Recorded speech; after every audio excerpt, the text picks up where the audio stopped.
What's up, everyone? Vince Ingenito here with Dave Rudden. How you doing, Dave? I'm doing great. Awesome, man. And you are our reviewer on Battleborn. The game is the servers will be live tonight at 9 p.m. You might be, maybe right now, you are reading, while you're watching this, you are reading his review in progress, which we've put a tentative score of 7.3 on. And that's mostly based on playing the campaign. The review event didn't have any of the multiplayer, the PvP multiplayer available. So, but you've played the whole campaign. I played the entirety of it, yes. Nice. So let's go into some of your impressions about that. One of the main things you praised was the variety in different characters. There's over 24 characters, over 2 dozen characters. Yes. Let's talk about some of the ones you like the most and why they're so different from each other. I mean, I like a little bit of familiarity. So in this case, I chose Oscar Mike. He's like the Space Marine, but he has like these wacky, cursey sayings. But yeah, this team that in this one campaign level is pretty diverse. So right there, that just guy that ran in front of me, that was Wrath. He's a sword user. There's Arinda, who's right behind me. Is a magic user, and then there's Marquis, who's a sniper. Traditionally, we would take a healer like Miko into a stage with us, but this is the second time we replayed this stage. We died at the very last encounter, had to restart the entire thing. So we knew that we were kicking butt. We didn't fail because we ran out of lives. We failed because our base, with the green life bar up there, was destroyed, and we're like, we can kick butt. We don't need a healer this time, so we just brought the force and did a little bit better this time. Cool. So the characters are flexible enough that you don't necessarily need to always have a dedicated healer because everyone's kind of got a good bit of utility. So we know Oscar Mike's toolkit is pretty standard. Yeah. So then what makes someone what typifies someone like say Arendi, the magic user? Arendi is also that is another character that can just be far away from the action, maybe a little bit further than Oscar Mike because it's like a lot of ranged spells. There is one pretty cool melee spell where you just put up a wall and kind of push it in front of them. It's like a magic wall, but you do need a shooter, and if you went into a battle with 4 Mikos, you'd be screwed. If you went into a battle with 4 Wraths, you'd be screwed. But cool. You generally, can put together a pretty diverse team and find something fun to do with each character. Awesome. So that said, the character variety is really good. So who you're playing as is, there's always kind of surprises and new things to discover, but not so much the same with the things that you're fighting. You said it does get kind of repetitive in that regard. Yeah, even right now, this is a boss battle, sort of. This is the biggest threat against our base in the entire mission. But there are probably 3 bosses that are basically giant spiders. This one's different than one that you encounter earlier in the game that I kind of enjoyed, where it has shields on each of its limbs, and you have to destroy the shield on a limb. It'll fall to its face, and then you can attack its underbelly.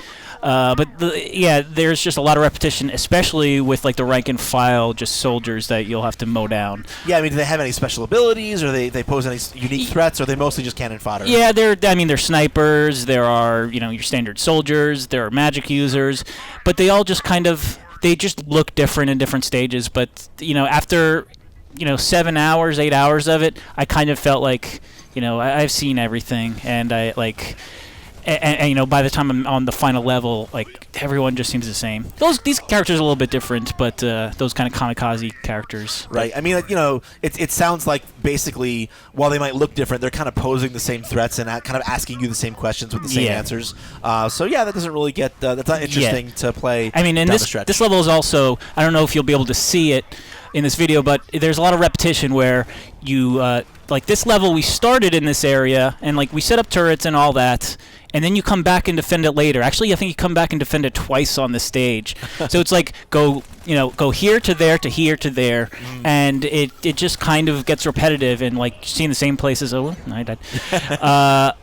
But yeah, just over the course of 7 hours, that it started to feel repetitive, kind of got to me a little. Yeah, it's understandable, totally understandable. Yeah. So something that wasn't repetitive though for you, and something that kind of makes Battleborn a little bit unique, at least in terms of its campaign and its PvE, because you don't see this kind of feature often, is the ability to with every new campaign level, not just the overall campaign, but within every level, your character starts back at level 1, and you level them up to level 10 throughout, kind of like a match of a MOBA, but in this case, it's in a PvE cooperative or single player. Setting. Now you liked that. I really lot, liked it. Yeah, and because to me it's funny when I was like, oh, I got to start at level 1 at every level. That sounds frustrating or kind of irritating to me. But like, there's actually wrinkles about it that you really like. Let's talk about that a little bit. Yeah, I mean, for one thing, it really diversifies how this character. Like in this case, I've got a sniper scope, and you'll see a couple times I put down this like bombardment of missiles. But you can change it so it's a laser sight and more of a laser strike from space. I kind of preferred the laser strike. Is it more precise? Is it a smaller area? Yeah, more precise, a little bit stronger, but then you have to be very, very accurate with it. Right. But yeah, you just and there's also the fact that you kind of have to make the decision on the fly. Like in this case, I haven't done it for a while. I've just been more focused on the action than actually stopping for a second. And now I did it. Perfect, on cue. Yes, but yeah, you kind of have to. It's like a thing you got to measure because things are still going in real time when you're doing that. If you're playing alone, time will slow down. Right. But when you're with a team, it's kind of like you've got to think of yourself versus the team. Like, do you level up and get this cool new thing immediately, even though you might accidentally screw your teammates in the process? But then again, if you spend like a 2 or 3 minute battle like I did, like not leveling up and focusing on the action, you might be like depriving yourself of something that you might not have this thing that could have totally turned the battle in your favor. Right, like you might get that last upgrade that you need to like make your next ultimate like really, really powerful. And like maybe your team needs that right this second, and you have to take that risk. No, that is an interesting element of it. So with this upgrade system, I see that everything is binary. You choose between 2, and then you can't ever go back and kind of like make. Well, in the next level you can, but you never get to get both of those upgrades. So are all of those binary choices, are they interesting, or did you find that there was often like, hey, this is the right one and that's the wrong one? Yeah, in the case of like this one where it's a sniper scope versus a laser sight, I don't really need a laser sight. I've got it, like when I use that scope, I'm like way in closer, and I'm just not a laser sight guy. But not everyone is. Dave. No, not everyone is. That's okay though. But it sounds like there are still some choices that did matter to you more than and like the way that character leveling works, you do eventually get like a third option for some of the level up, and I'm just scared I'm not gonna make this jump. All right, good. But like I think that like the way that the character leveling works, you get the choice sometimes of like get a certain amount of kills with that laser sight, and you'll unlock new, like maybe a new taunt or maybe a new character skin or just part of their lore. So it gives you a little bit of a push to try new things. Cool. So it does let you try to vary things up and give you incentive to try new things, and there is something to be said for that for sure. There's a variety there. You don't necessarily always need to explore it, but it does push you and reward you if you do. So awesome. That's all the time we've got for now. Thank you so much, Dave, for talking to us a little bit about Battleborn and your review. Dave's going to be playing it more and finishing up his review in total when he gets a chance to play more multiplayer as the game is out this week. But for more on Battleborn, keep it right here on IGN.